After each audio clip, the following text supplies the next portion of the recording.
Сайн байцгаана уу? Энэ удаагийн бичлэгээр яг одоо болж байгаа хөл бөмбөгийн дэлхийн аварга шалгаруулах тэмцээний алтан цом түүхэнд 2 удаа хулгайлагдаж байсан тухай ярихаар бэлтлээ. Товчхондоо FIFA олон улсын хөл бөмбөгийн холбоо 1930 онд анхны дэлхийн аваргын тэмцээнэ Уругвай улсад зохион байгуулахаар болж аваргын цомоо Франц баримлчаар бүтээлгсэн байдаг.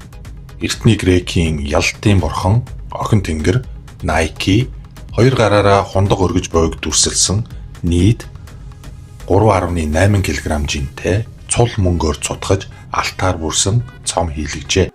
Уг цомыг хулгайлсан анхны хэрэг 1966 онд гарчээ. Хөл бөмбөгийн дэлхийн аварга шалгаруулах 6 дугаар тэмцээн Их Британи улсад зохион байгуулагдахаар болж тэмцээн эхлэхээс 4 сарын өмнө хүмүүсийн идэх сонирхлыг нэмэгдүүлж тэмцээнээ сурталчлах зорилгоор Лондон хотод аваргын алтан цомыг олон нийтэд нээлттэйгээр үзүүлж эхэлсний 2 дахь өдрийн 11-ээс 12 цагийн үед харуул хамгаалтын ажилчид ээлжээ сольж цайгаа уух хооронд хоосон танхимд ямар ч хамгаалалт хаалтгүй ил байсан цом хиндж сэжиг ахуулалгүйгээр хулгайлагдсан байна. Нэг ёсондоо үзэгслэн хурал цуглааны зориулттай уг барилгын зойрын давхрыг ашиглаж дотогш нэвтрэх зам хизээ харуул хамгаалалт сулрах үеийг мэддэг мэдээлэл сайтай улгаж байсан нь илт байлаа.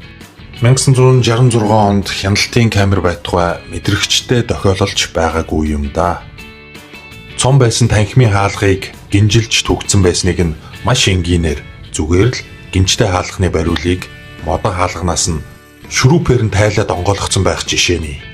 Тийм чухал цомыг зүгээр л том зааланд ил тавьсан байсан гэхээр итгэмээргүй юм шиг. Эсвэл тэр үед англичууд цомын нэр хүндийг сайн ойлгоогүй байсан юм уу? Харуул хамгаалалтанд анхаарал нэг хандуулаагүй юм шиг санагдсан. Ямар ч гутлын уул мөр хурууны хээ үлдээгүй. За үлдээсэн байсан ч тэр үед одооных шиг дотоод сүлжээ, технологи байсан биш. Цаг хугацаа алдах нь ойлгомжтой байлаа. Ингээд шууд хулгайлагдсан цом хаана байгаа талаарх мэдээлэл өгсөн хүнийг 3500 фунт стерлингээр буюу одооны ханшаар 70 орчим мянган доллараар шагнахаар зар тараажээ.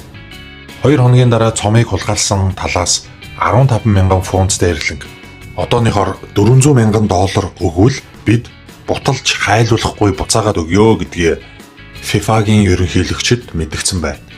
Дэлхийн аварга шалгаруулах тэмцээн хэдхэн сарын дараа эхлэх гэж байгаа учраас цагдаа нартай ярилцсаны дараа FIFA-гийн ерөнхийлөгч цомоо олж авахар яарвчлан цүнх дөөр мөнгө аваад уулзах ёстой Лондон хотын баруун урд байдаг нэгэн ногоон парк руу хэлсэн ёсоор нь ганцаараа машинтай очижээ.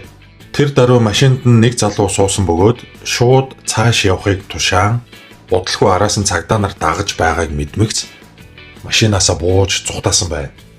Цагдаа нар түүнийг дорн барьсан бөгөөд түүнийг Эдвард Блэчлиг гэх ир байлаа. Мэдээж тэр даруй цагдаагийн байцаалт эхэлсэн боловч ямар ч олигтой мэдээлэл олж авч чадаагүй байдаг.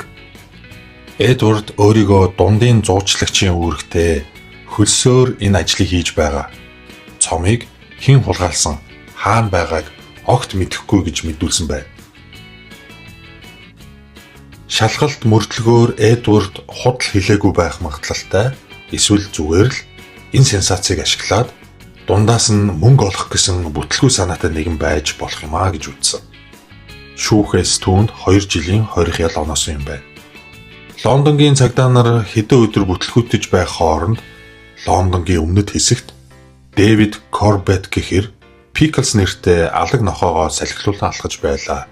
Гэнэт Pickles нохоо замын хажуу бутны ёроол руу зүтгэж сонингийн цаасанд боосон зүйл олсныг эзэн нь задлж үзтэл нөгөө улс даяар шуугуулад байсан хулгайд алдагдсан FIFA-гийн алтан дагин цом сонингийн цаасан дотроос гарч иржээ. За ингээд Их Британи улсын нэр төрийг аварсан нохой сонин болгоны нүүрэн дээр гарч насаараа идэх нохооны хоолоор шагнуулсан бол эзэн нь 6,000 фунт стерлингээр шагнуулсан байна. Одоогийн ханшаар 170 орчим мянган доллар. Цагдаа мөрдөгчдийн таамагласнаар FIFA-гийн алтан дагин цомыг хулгайч нар цул алтаар хийсэн маш их үн хүрнэ гэж тооцоод хулгайлтал тэр нь бүрмэл байсан. Бас зарласан шагналын мөнгөн дүнг сонсоод иймхэн үнээр бүх насаараа ч шоронд сууж болох риск хийхийг хүсээгүй учраас энэ эхлүүлсэн бандангаа дуусгахын тулд зүгээр л замын хажуу руу шидсэн ч байж болох юм гэж үздэг. 3 сарын дараа дэлхийн аварга шалгаруулах тэмцээн Лондон хотод амжилттай зохион байгуулагдаж, Англи улс аварга болсноор хулгайд алдсан ч маш азтайгаар олж авсан цомоо өргөж чадсан юм а. Тухайн үед аварга болсон Английн хөл бөмбөгийн багаас илүү цомыг олсон алаг ирээн Пикл нэртэй нохой Их Британи даяар хүн болгоны сонирхлыг татаж ярианы сэдв болж байсан гэдэг. За энэ бол FIFA алтан цомоо алдсан анхны хэрэг байлаа. Дараагийн хулгай хэрэг рүүгээ орцгоё.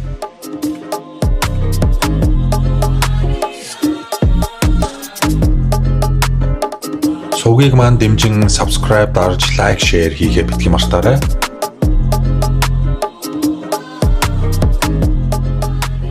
(1983 оны 12 дугаар сарын 19-ний шөнө Бразилийн Рио де Жанейро хот. Сул сарын баяр болохоос хэдхэн хоногийн өмнө Бразилийн хөл бөмбөгийн холбоон дээр FIFA-гийн алтан дагин цом хадгалагдаж байлаа. Учир нь тухайн үед Бразил улс хамгийн олон удаа буюу 3 удаа дэлхийн аваргад төрүүлсэн байсан тул алтан цомыг улсдаа хадгалах эрхийг авсан байжээ. 24 цагийн харуул хамгаалттай гих барилгад хулгайчууд нэвтэрч ороход настайвтар нэг ах хүү харуулч юм уу, жижүүрч юм уу хийж байсныг сандалтай нь хүлж орхиод тухтай нь аргагүй цомыг шилэн хоргоноос авахар 3 цаг орчим оролдчихэ. Шилэн хорго сум нэвтрэхгүй шилээр хийгдсэн хагарахгүй байсан тул суурьаар нь шалыг нь эвдэж ухаад цомыг аваад орс сураггүй алга болцоожээ. За тэгэд бөөн цагдаа цэрэг мөрдлөгийн ажил явагдсан баахан болсон болоогүй хулгайч нарыг барьсан боловч ямар ч үр дүнд хүрээгүй бүр сургийг нь ч гаргаж чадаагүй байна.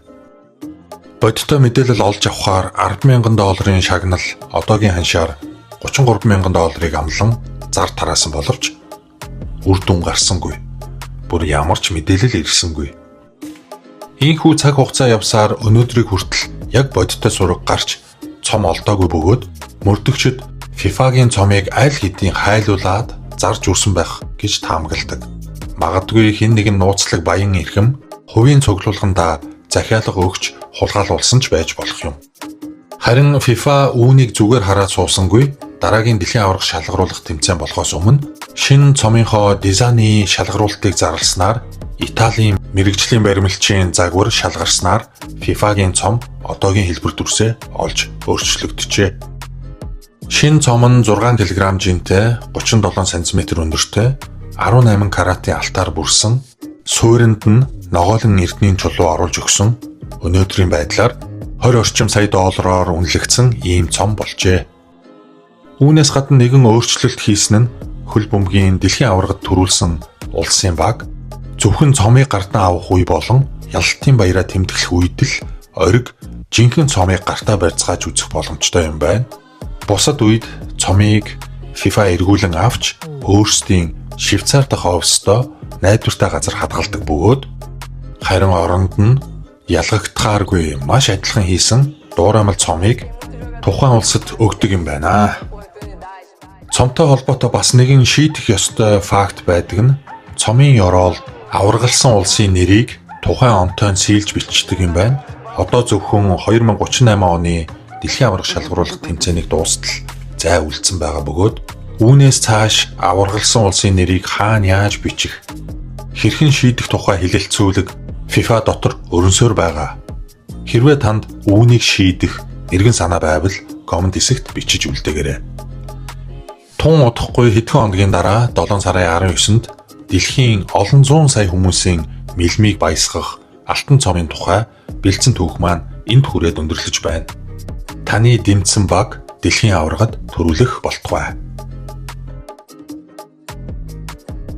The prize money for the FIFA World Cup 2026. Winner gets $50 million. Хөл бөмбөгийн дэлхийн аварга шалгаруулах тэмцээний шагналын сан энэ жил өмнөх жилүүдээс 2 дахин өссөн тухай мэдээлэл хүргэе.